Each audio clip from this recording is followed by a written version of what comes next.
Parlons un peu de psychologie du storytelling. Qu'est-ce que j'entends par là? C'est un peu rentrer un peu dans la psychologie des gens pour pouvoir s'adapter et mieux parler et communiquer avec les gens. C'est très important parce que parfois on peut parler, dire des choses vraiment intéressantes, mais le public n'est pas réceptif à ce qu'on dit parce que c'est mal dit ou ça correspond tout simplement pas à comment il fonctionne. On peut classer les gens un peu en 3 catégories, visuel, auditif et kinesthésique. En sachant que on est tous les 3, juste chacun a son domaine de prédilection. Il y en a qui sont plus kinesthésiques, d'autres plus auditifs ou visuels. Donc ce qui est intéressant, c'est vraiment de se demander en fait, la personne en face de moi, elle fonctionne comment?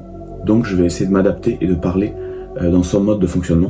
Et ce qui va énormément aider à la communication, elle va se sentir comprise, elle va avoir confiance. La personne va être réceptive en fait à ce que vous dites, à ce que vous voulez transmettre. Et ça c'est vachement utile dans un professeur par exemple, vous voulez vendre quelque chose, communiquer avec votre entourage, ça peut vraiment vous aider à comprendre comment fonctionne la personne.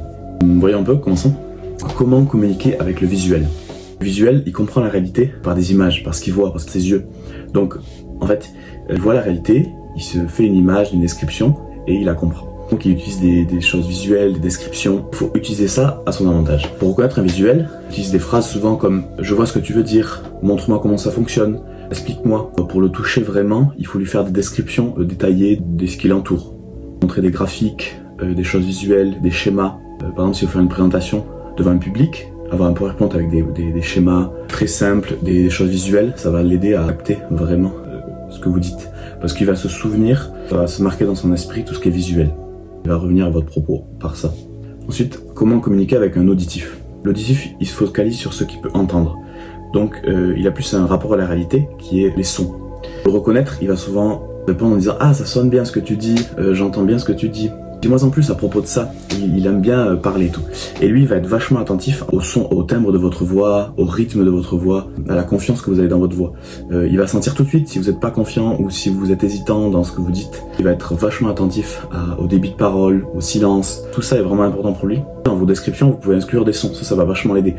Quand vous décrivez une voiture ou quelque chose, par exemple une voiture, un auditif, il va être sensible au bruit que fait la voiture. Donc, comment communiquer avec un kinesthésique? Le kinesthésique, il passe par les sensations, les émotions, l'action.